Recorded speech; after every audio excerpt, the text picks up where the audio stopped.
Hello అండి అందరికీ. నేనైతే 7 శనివారాల వ్రతం అయితే చేసుకుంటున్నాను కదా! మీ అందరికీ తెలిసిందే కదా! ఈ వారం అయితే ఏడో వారం అండి. ఏడో వారం పూజ చాలా బాగా జరిగింది. 7 వారాలు కూడా చాలా తొందరగా అయిపోయినట్టు అనిపిస్తుంది.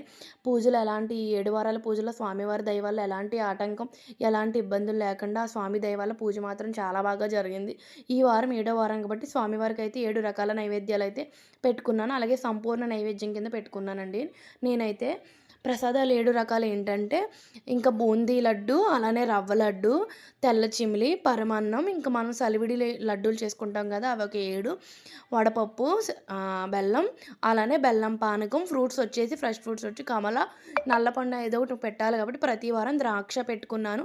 అరటిపళ్ళు తాంబూలం కింద, అలాగే లాస్ట్‌లో కొబ్బరికాయ గూడా స్వామివారికి ఈ 7 వారాలు గూడా కొట్టుకున్నాను. ఈ చిన్న వెంకటేశ్వర స్వామి వారిని కూడా చూసారు కదా! ఎంత ముద్దుగా అలంకరించుకున్నానో.